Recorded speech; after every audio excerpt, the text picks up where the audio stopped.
Good morning, students.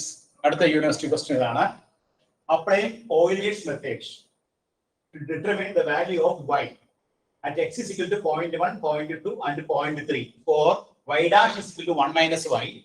Given y0 is equal to 0, take h is equal to 0.1. That's the question. Euler's method ഉപയോഗിച്ച് x is equal to 0.1 ആവുമ്പോൾ y എത്രയാണ്, x is equal to 0.2 ആവുമ്പോൾ y എത്രയാണ്, x is equal to 0.3 ആവുമ്പോൾ y എത്രയാണ് കണ്ടുപിടിക്കണം. ഇവിടെ നമ്മുടെ തന്നിരിക്കുന്ന values x ന്റെ values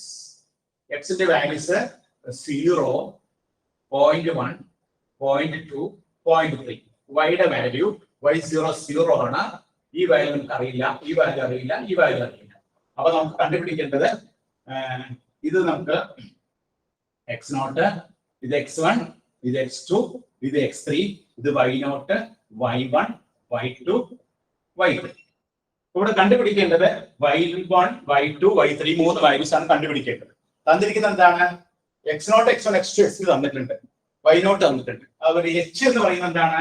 h എന്ന് പറഞ്ഞാൽ 0.1, ഇതല്ല ഗ്യാപ്പ് 0.1. ഇവിടെ f of xy എന്ന് പറയുന്നതാണ് y dash, f of xy എന്ന് പറയുന്നതാണ് 1 minus.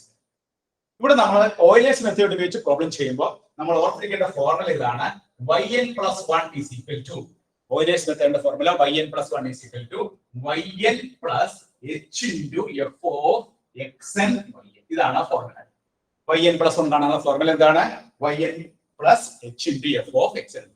ഈ ഫോർമുല ഉപയോഗിച്ചിട്ടാണ് നമ്മൾ y0, y1, y2, y3 കണ്ടുപിടിക്കാൻ പോകുന്നത്. അപ്പോൾ ആദ്യം നമ്മൾ എന്ത് ചെയ്യണം? n equal to 0 കൊടുക്കാം. n equal to 0 കൊടുക്കുമ്പോൾ നമുക്ക് ഇവിടെ പറയണേ y1 is equal to y0 plus h into f of x0 y. അപ്പൊ ഇതിന്റെ സ്ഥാനത്ത് നമ്മൾ 0 കൊടുത്തു. അപ്പൊ ലെഫ്റ്റ് ഹാൻഡ് സൈഡിൽ നമുക്ക് y1 കിട്ടി, y0 plus h into f of x0 y. ഈ y0 ന്റെ വാല്യൂ എത്രയാണ്? നമുക്ക് ക്വസ്റ്റ്യനിൽ പറഞ്ഞിട്ടുണ്ട് 0 എന്ന് പറഞ്ഞിട്ടുണ്ട്. h എത്രയാണ്? 0.1.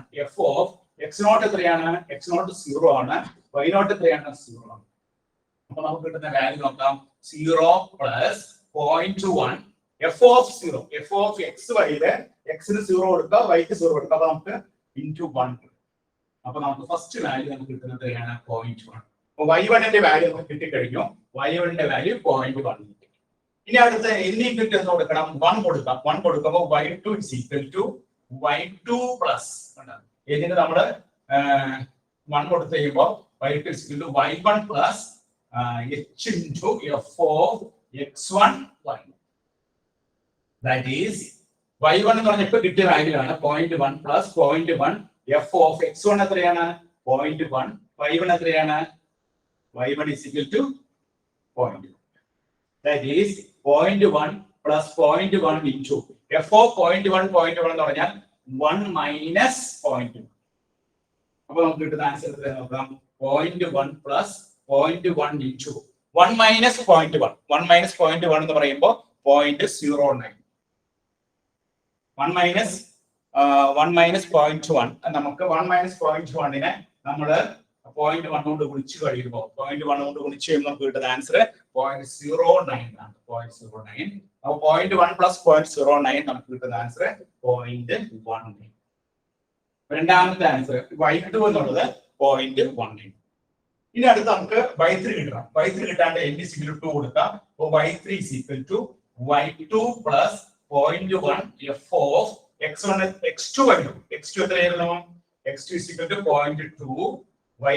y2 എത്രയാണ്? y2 is equal to 0.1. That is y2 എന്ന് പറയുന്നത് എന്താണ്? y2 എന്ന് പറയുന്നത് 0.19 plus 0.1 into 1 minus 0.1. 0.19 plus 0.1 into 1 minus 0.19.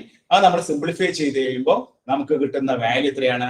0.271. അപ്പോൾ y3യുടെ വാല്യൂ കിട്ടി, y1 കിട്ടി, y2 കിട്ടി, y3 കിട്ടി. ഇങ്ങനെയാണ് ഓയിലർ മെത്തേഡ് ഉപയോഗിച്ച് നമ്മൾ y1, y2, y3 കണ്ടുപിടിക്കുക. അപ്പോൾ ഓയിലർ മെത്തേഡ് ഉപയോഗിച്ച് y1, y2, y3 കണ്ടുപിടിക്കണമെങ്കിൽ നമ്മൾ ഉപയോഗിക്കേണ്ട ഫോർമുല ഏതാണ്? yn plus 1 is equal to yn plus h into f of xn yn. ഇതാണ് നമ്മുടെ standard formula. yn plus 1 is equal to yn plus h into f of xn yn. അപ്പൊ ഇതിന് 0 കൊടുക്കുമ്പോൾ y1 കിട്ടും, y0 plus h into f of x0 y0. ആ y1 ന്റെ value നമുക്ക് കിട്ടിയ എത്രയാണ്? 0.1 എന്നാണ്. ഇനി എന്നിട്ട് 1 കൊടുക്കുമ്പോൾ y2 കിട്ടും, y2 കിട്ടിയ എത്രയാണ്? 0.19 കിട്ടും. ഇനി അത് കൊടുത്തേ n/2 കൊടുത്തേ എത്ര കിട്ടും? y3 കിട്ടും. y3ന്റെ വാല്യൂ എത്ര കിട്ടും? 0.271. അങ്ങനെ നമുക്ക് കറസ്പോണ്ടിങ് വാല്യൂസ് കണ്ടുപിടിക്കാം. ഈ ഒരു ക്വസ്റ്റ്യൻ നമ്മൾ ചോദിച്ചിരിക്കുന്നത് എന്തൊക്കെയാണ്? y1 ഉം y2 ഉം y3 ആണ് കാണാൻ ചോദിച്ചിരിക്കുന്നത്.